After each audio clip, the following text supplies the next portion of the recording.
Grande es este misterio de la piedad.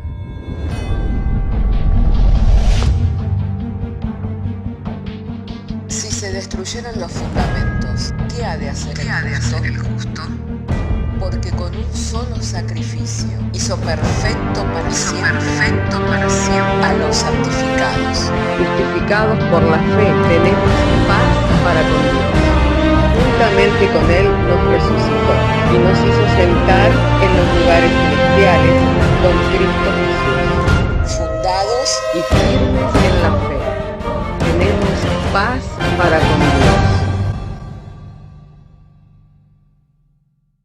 Bienaventurados los pobres en espíritu, porque de ellos es el reino de los cielos. Bienaventurados los que lloran, porque ellos recibirán consolación. Bienaventurados los mansos, porque ellos recibirán la tierra por heredad. Bienaventurados los que tienen hambre y sed de justicia, porque ellos serán saciados. Bienaventurados los misericordiosos, porque ellos alcanzarán misericordia. Bienaventurados los de limpio corazón, porque ellos verán a Dios. Bienaventurados los pacificadores, porque ellos serán llamados hijos de Dios. Bienaventurados los que padecen persecución por causa de la justicia, porque de ellos es el reino de los cielos. Bienaventurados sois cuando por mi causa os vituperen y os persigan, y digan toda clase de mal contra vosotros mintiendo. Gozaos y alegraos, porque vuestro galardón es grande en los cielos.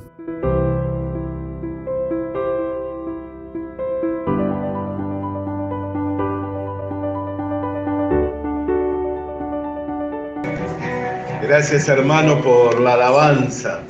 Hermano, vamos a las Sagradas Escrituras para estar abriendo juntos en el Evangelio de Juan, capítulo 11. De modo que si tenemos nuestra Biblia, les invito para que podamos abrir juntos nuestras Biblias en el Evangelio de Juan, capítulo 11, para referirnos al texto de las Sagradas Escrituras. Y estaremos dando lectura y lo haremos en el nombre del Padre, en el nombre del Hijo y del Espíritu Santo, diciéndonos el Señor por medio de su santa y divina palabra. Estaba entonces enfermo uno llamado Lázaro de Betania, la aldea de María y de Marta, su hermana. María, cuyo hermano Lázaro estaba enfermo, fue la que ungió al Señor con perfume y le enjuagó los pies con sus cabellos.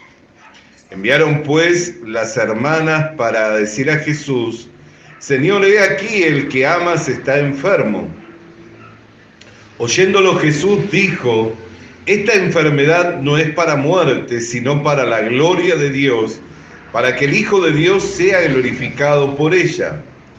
Y amaba Jesús a Marta, a María y a sus hermanas y a Lázaro. Cuando oyó pues que estaba enfermo, se quedó 2 días más en el lugar donde estaba. Luego, después de esto, dijo a los discípulos: vayamos a Judea otra vez. Le dijeron los discípulos: Rabí, ahora procuraban los judíos apedrearte y otra vez vas allá. Respondió Jesús: ¿no tiene el día 12 horas? Y el que anda de día no tropieza porque ve la luz de este mundo. Pero el que anda de noche tropieza porque no hay luz en él. Dicho esto, les dijo después: nuestro amigo Lázaro duerme, mas voy para despertarle. Dijeron entonces sus discípulos: Señor, si duerme, sanará. Pero Jesús decía esto de la muerte de Lázaro, y ellos pensaron que hablaba de reposar del sueño. Entonces Jesús le dijo claramente: Lázaro ha muerto. Y me alegro por vosotros de no haber estado allí, para que creáis, mas vamos a él. Dijo entonces Tomás, llamado Dídimo, y sus discípulos: ¿vamos también nosotros para que muramos con él? Vino pues Jesús y halló que hacía ya 4 días que Lázaro estaba en el sepulcro. Betania estaba cerca de Jerusalén, como a 15 estadios, y muchos de los judíos habían venido a Marta y a María para consolarlas por su hermano. Entonces Marta, cuando oyó que Jesús venía, salió a encontrarle, pero María se quedó en casa. Y Marta dijo a Jesús: Señor, si hubieses estado aquí, mi hermano no habría muerto. Mas también sé ahora que todo lo que pidas a Dios, Dios te lo dará. Y Jesús le dijo: tu hermano resucitará. Marta le dijo: yo sé que resucitará en la resurrección, en el día postrero. Y le dijo Jesús: yo soy la resurrección y la vida. El que cree en mí, aunque esté muerto, vivirá. Y todo aquel que vive y cree en mí, no morirá eternamente. ¿Crees esto? Y le dijo: sí, Señor. Yo he creído que tú eres el Cristo, el Hijo de Dios, que ha venido al mundo. Oremos al Señor. Padre, queremos darte gracias porque nos has reunido en uno para suministrarnos tu santa palabra. Nuestro ruego, al igual que nuestra oración, es que al momento en el que hemos de estar oyendo tu palabra, por medio de la iluminación a través del Espíritu Santo, nos sea dado gozo, entendimiento y sabiduría, Señor, por medio de tu divina palabra.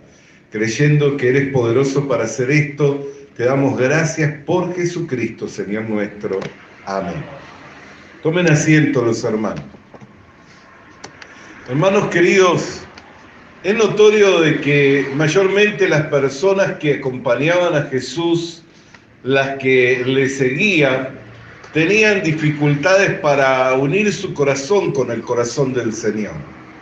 Cada vez que el Señor les daba una palabra o cada vez que el Señor hablaba acerca del plan y del propósito de Dios, ellos tenían dificultad porque muchas veces seguían su propio corazón o mirando las situaciones que le rodeaban, se dejaban influenciar por las situaciones.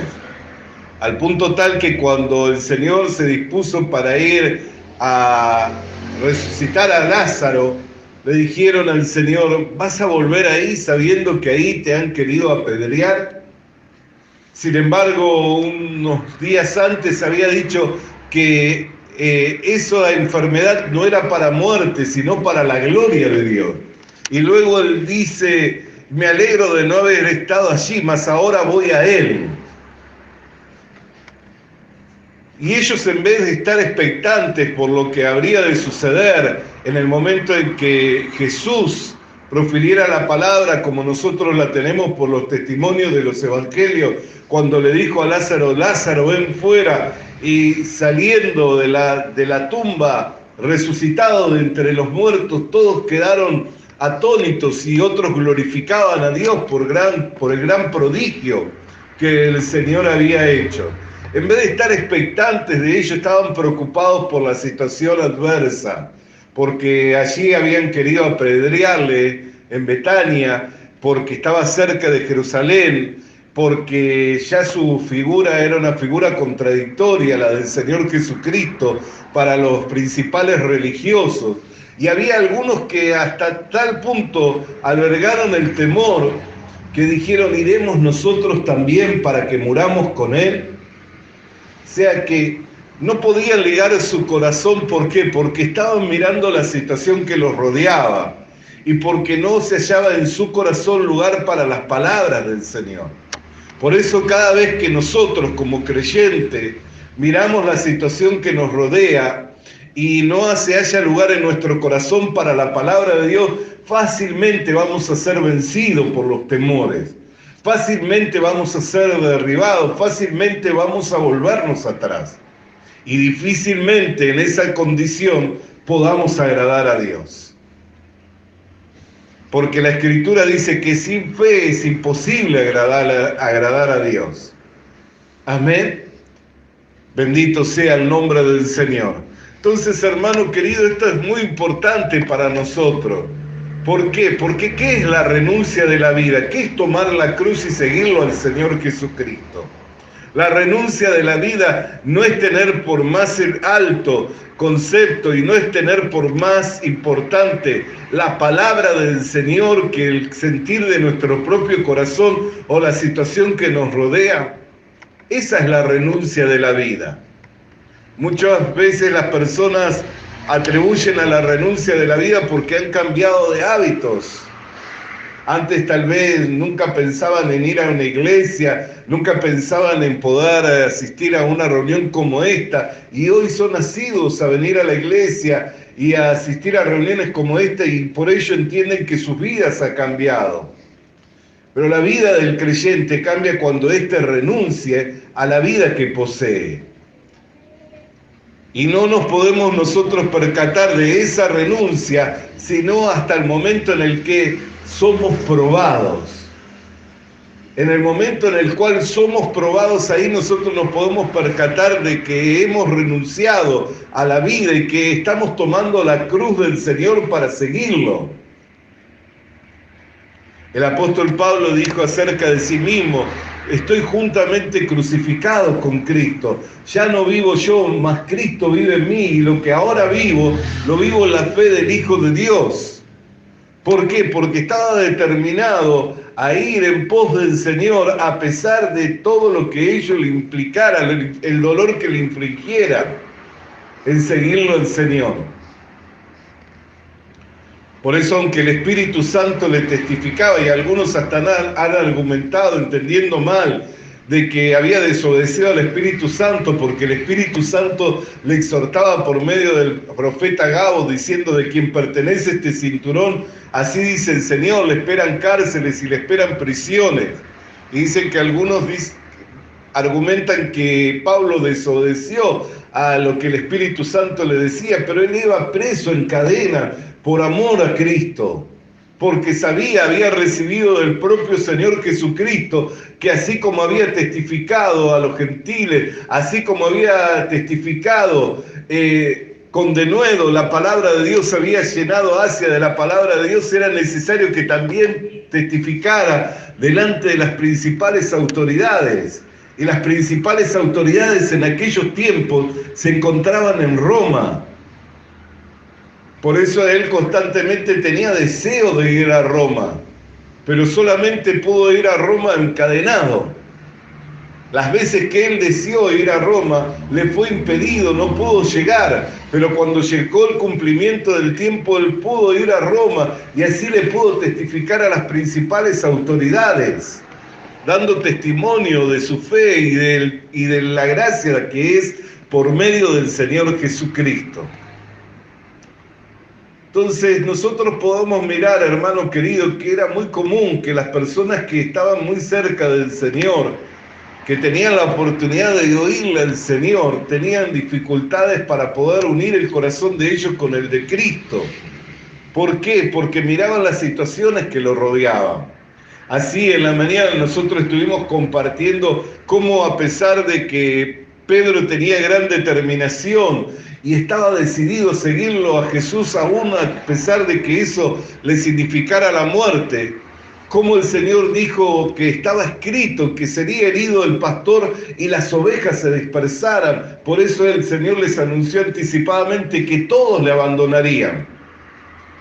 Y Pedro, con gran ímpetu, dijo: no, Señor, aunque todos estos te dejen, yo te dejaré. El Señor le dijo: antes que cante el gallo me negarás 3 veces. Y insistiéndole le dijo: contigo iré hasta la muerte. Sin embargo, después en el patio del dolor, antes que cantara el gallo, le negó 3 veces, y la tercera por juramento de maldición. Él nunca pensó que podía caer tan profundo, que podía caer tan bajo. Pero lo que estaba escrito tenía que cumplirse. Por eso es que anticipadamente el Señor le habló, diciéndole que Satanás lo había pedido para zarandearlo, pero que él había rogado para que no le faltara la fe. ¿Por qué razón cayó en esa profunda tristeza? Porque no tuvo lugar en su corazón la palabra de Dios, porque siguió los impulsos de su corazón, siguió su ímpetu, su gran decisión por seguirlo a Cristo.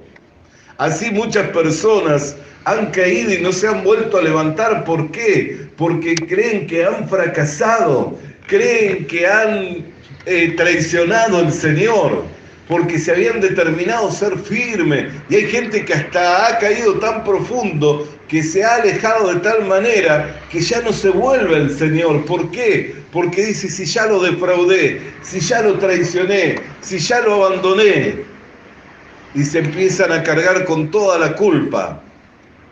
Pero la Biblia nos enseña, hermano, que si estamos firmes es por el Señor. Si estamos de pie es por el Señor. No por nosotros, como si por nosotros mismos pudiéramos mantenernos de pie.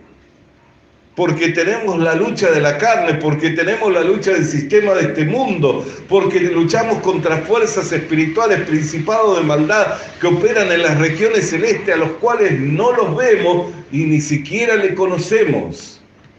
Por eso no se deje engañar, que hay personas que hablan de la demonología, hablan de la guerra espiritual con gran profundidad, como si fueran grandes conocedores, pero esa profundidad lo que muestra es que son ignorantes de la voluntad de Dios. Porque cuando usted lea las cartas que el Señor escribe a la iglesia de Apocalipsis, ¿qué es lo que le dice? Tengo contra ti que tienes a una profetisa que profetiza en vano y a su vez has profundizado en las profundidades de Satanás. No era algo provechoso para la iglesia profundizar en esas cosas. Aun cuando habla el apóstol, cuando habla Judas a la iglesia antes de la carta de Apocalipsis, dice que se envanecieron. Hombres que se envanecieron, que ni el arcángel Miguel se atrevió a proferir palabra de maldición contra Satanás cuando disputaban por el cuerpo de Moisés, sino que le dijo, el Señor te reprenda. Y los ángeles son superiores a los hombres. Y si un arcángel no se atrevió a proferir palabra de maldición mientras combatía cuerpo a cuerpo con él, sino que le dijo, el Señor te reprenda, ¿cómo puede haber personas que osan decir o ser entendidas en cuanto a las profundidades de Satanás, en cuanto al discernimiento? Hermano querido, si Satanás te pide y Dios te otorga, no hay manera que estés de pie. No hay manera que puedas mantenerte en pie. No importa cuánto estés determinado, no importa cuánto tengas de voluntad propia para seguir, para servir al Señor. No importa, no hay manera. ¿Por qué? Porque estamos hablando de potestades que son superiores.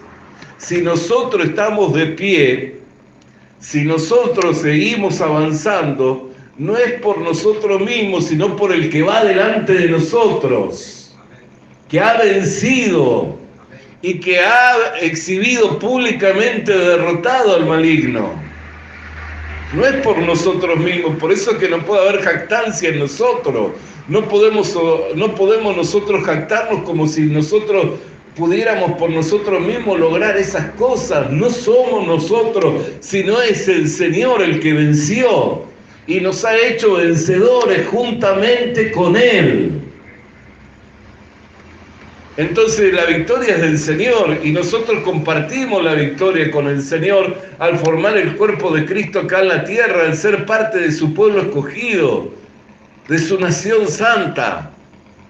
Justamente los que muestran que conocen en esas profundidades, lo que muestran es la ignorancia espiritual, porque si fueran conocedores y entendidos se darían cuenta que nunca Dios los va a mandar a conocer las profundidades de Satanás, sino que lo que los va a mandar es a conocer el conocimiento pleno de aquel que los llamó de las tinieblas a su luz. El apóstol Pablo dijo tenerlo todo por perdido y tenerlo por basura con tal de alcanzar el conocimiento de Cristo Jesús. Nosotros le tenemos que conocer a Cristo. ¿Qué sentido tiene conocer esas cosas? ¿Qué sentido tiene? ¿Acaso por conocerla eso le otorgará poder a usted? No, no le va a otorgar poder, al contrario. Yo me recuerdo cuando salió un libro que fue un problema para la iglesia, pero se vendió muchísimo. Él vino a libertar a los cautivos y hablaba todo desde de las cosas, cómo opera Satanás, y la gente que lo leía. Y a mí me tocó, porque ya en ese tiempo yo ya estaba en el ministerio pastoral. Me tocó ministrar a personas que quedaban atormentadas, que luego veían demonios en los gatos, veían demonios en las plantas, en todos lados, atormentadas, porque se fueron a ahondar en aquellas cosas y a profundizar y comenzaron a tomarlo como doctrina, como enseñanza para la iglesia, y en vez de avanzar, retrocedieron, y en vez de gozarse sabiendo de que todo lo podían en Cristo, se vieron afligidos por causa de que en todos lados veían a Satanás persiguiéndoles. Y hermano querido, hermana querida, nosotros tenemos que ser entendidos, son potestades superiores que operan en las regiones celestes. No hay manera en que si Dios no nos da victoria, Dios no nos libra, nosotros nos podamos mantener en pie. Por eso cuando Satanás lo pidió a Pedro, Jesús que dijo, te ha pedido, pero yo le rogué al Padre para que no te falte la fe, a causa de la intercesión del Señor Jesucristo. Es que Pedro no terminó como otros terminaron. Nosotros le vemos al hijo de perdición, a Judas, arrepentido, volvió con las 30 piezas de plata. Sin embargo, salió de ahí y se ahorcó. No pudo con la depresión, no pudo con el sentimiento que en el cual quedó hundido. No pudo. Y Pedro también estaba afligido, Pedro también estaba ya desistiendo de todo, se volvió a la pesca, se volvió a todo, pero por la gracia de Dios tuvo una oportunidad más para encontrarse con el Señor, y cuando se hubo encontrado con el Señor le confirmó, diciéndole, apacienta mis corderos, apacienta mis ovejas, pastorea mis ovejas, lo volvió a confirmar en el ministerio. Bendito sea el nombre del Señor, por lo cual pudo seguir para adelante. Entonces, hermano querido, nosotros tenemos que ser entendidos. ¿Cuál es la victoria que vence al mundo? ¿No es nuestra fe, dice el apóstol Juan? Esta es la victoria que vence al mundo, nuestra fe. ¿Y la fe cómo es? ¿No es acaso el resultado por el oír y el oír de la palabra de Dios? ¿Por qué le hablo estas cosas? Porque por un lado nosotros tenemos la voluntad perfecta de Dios que no puede ser torcida, y por el otro lado tenemos los dictámenes del corazón, y muchas veces nos apoyamos en ese corazón y creemos que todo lo vamos a lograr, pero no logramos nada, porque el hombre por sí mismo no puede lograr nada. Y por el otro lado también tenemos la corriente de este mundo que arrastra a los hombres a vivir alejados de Dios, y no le ofrece más que desilusión, desesperanza. ¿Por qué los que abandonan el Evangelio y los que se abandonan, dejan las cosas del Señor, se vuelven detrás de las cosas del mundo? Buscando los bienes de este mundo, buscando la riqueza, como si eso fuera lo más importante. ¿De qué le servirá al hombre ganar al mundo si perdiera su alma? Sin embargo, usted ve que una conducta normal es, antes cuando no tenían trabajo venían y oraban, le pedían al Señor, clamaban, reciben el trabajo, empiezan a alejarse, se terminan alejando y se abocan directamente a las cosas del mundo. ¿Por qué esa conducta? Porque la Biblia habla de dos señores, y no se puede servir a Dios y no se puede servir a las riquezas. Y donde está nuestro tesoro también está nuestro corazón. Entonces, cuando nosotros dejamos de unir nuestro corazón con el Señor, con su palabra, con su voluntad, vamos a encontrar otros tesoros, vamos a encontrar otros placeres. El mundo constantemente te ofrece placeres. Cómo mitigar el dolor, cómo mitigar el vacío, cómo mitigar la tristeza, te va a ofrecer cosas, de manera que vos puedas mitigar esas cosas. Pero nunca vas a ser plenamente feliz, porque el mundo pasa y sus deseos también. Y por el otro lado encontramos las potestades superiores que operan en las regiones celestes. Usted tiene ojos para mirar hasta el cielo y poder mirar si está despejado, si está nublado, si se avecina lluvia. Por eso Jesús reprendió a sus contemporáneos y dijo, saber reconocer el tiempo y las estaciones, y no conocéis la visitación de Dios. Nosotros tenemos ojos para mirar hasta ahí, hermano. Podemos mirar el tiempo, porque se viene la vecina la primavera, mirando los brotes. Podemos mirar si se avecina una lluvia, si el día está despejado, soleado. Podemos mirar hasta ahí, pero ¿cómo hace para mirar en el segundo cielo, donde operan las potestades superiores? ¿Cómo hace para mirar ahí? No hay manera. Por eso es que no podemos ni siquiera alardear, decir que tenemos conocimiento de esas cosas, porque entre tanto más manifestamos decir que tenemos conocimiento, tanto más ignorantes nos mostramos. ¿Por qué? Porque Él es padre de mentira. ¿Qué puede llegar a conocer que sea verdadero y genuino del diablo si es padre de mentira? Por eso es que el error está en eso. Sin embargo, usted va a la librería, está lleno de cómo hacer guerra, de cómo vencer, de cómo esto, cómo lo otro. Y cuando no están enfocados en eso, están enfocados en las cosas de este mundo. Cómo ser feliz, cómo esto, cómo pensamiento positivo, está lleno de todo eso. Pero nosotros tenemos que mirar, hermanos, que no importa lo que sienta mi corazón, no importa hacia dónde vaya el mundo, no importa que el enemigo ande como león rugiente alrededor buscando a quién devorar. Si anda alrededor buscando a quién devorar, ¿sabe el primero quien devora? ¿A quién piensa que? ¿Al que está bien unido al pastor o al que está alejado de la manada, del rebaño?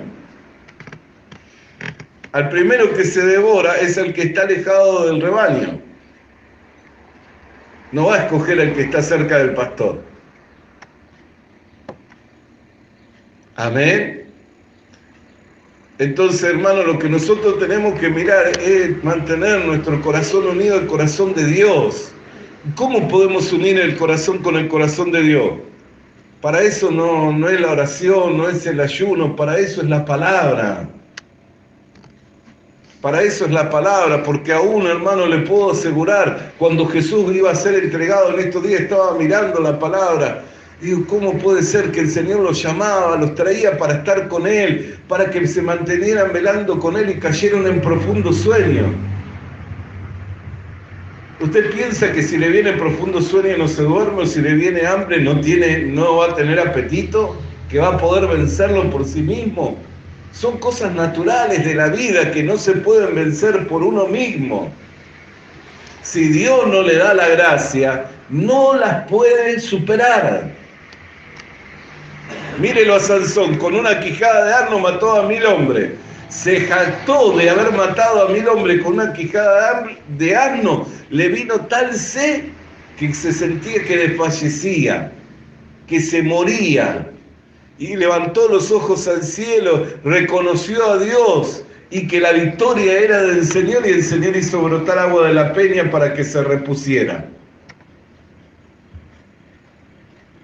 Mírelo a Elías cuando salió de la cueva de Zaret, con una sola comida, caminó 40 días y 40 noches, una sola comida.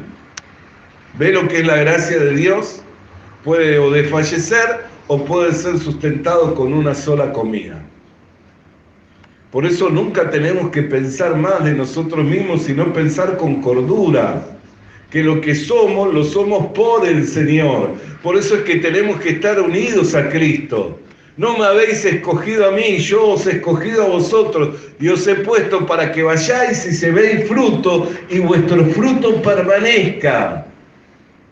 Entonces, ¿cómo uno mi corazón con el corazón del Señor? Cuando recibo su palabra, a pesar de que su palabra sea una espada que me parta, a pesar que su palabra sea una espada aguda, que muestre lo débil que soy, que muestre mi flaqueza, que muestre todo lo malo que puedo llegar a ser o que soy. ¿Por qué? Porque Él tiene la salida para mí. Porque la salida está en Cristo. Amén. Y si yo estoy con Cristo y Cristo está con nosotros, con Él somos más que vencedores. ¿Cuántos dicen gloria a Dios?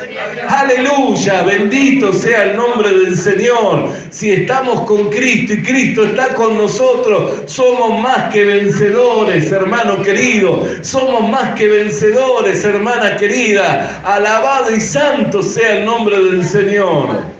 Por eso tenemos que dar gracias a Dios, tenemos que dar gloria a Dios, que nos llamó a la comunión con su Hijo Jesucristo, que nos trasladó de tinieblas a su luz admirable para que anunciemos las virtudes de aquel, no nuestras virtudes. Yo escucho muchas veces a los hermanos, sí, porque yo tengo una fe tremenda, porque yo oro, siempre anunciando sus virtudes, siempre anunciando sus virtudes. Y la Biblia no dice que nosotros tenemos que anunciar nuestras virtudes. Tenemos que anunciar las virtudes de aquel que nos llamó.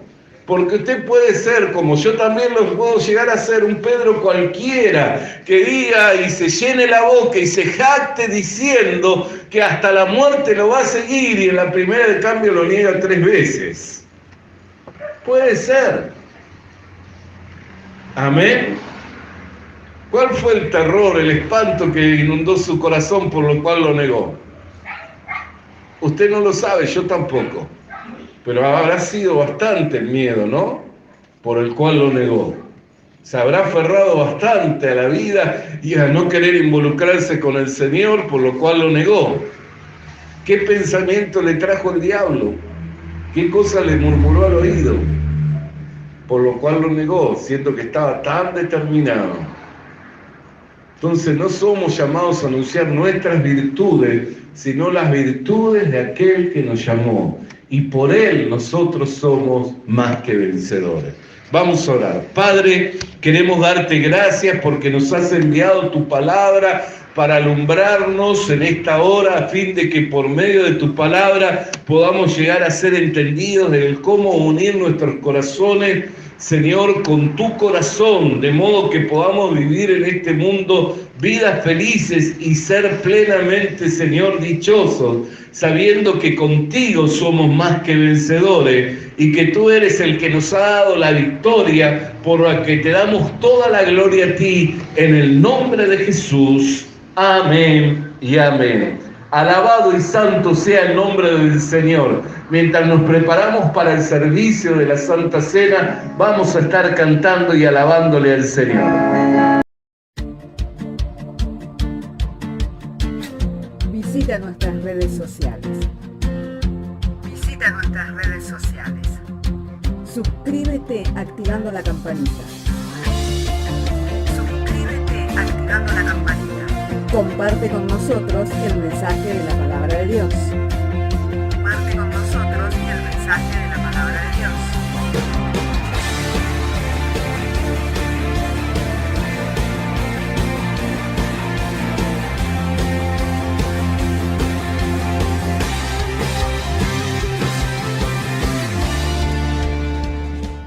Le animamos a que consiga una Biblia,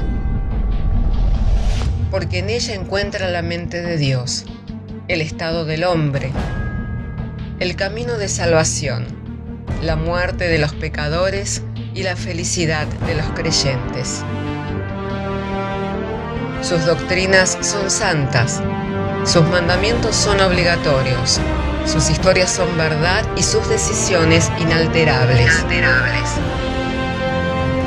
Léala para ser sabio, crea en ella para ser salvo y póngala en práctica para ser santo.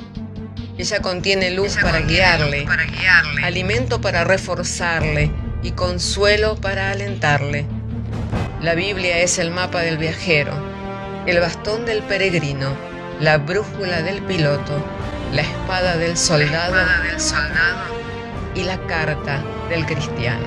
Le animamos a que consiga una Biblia,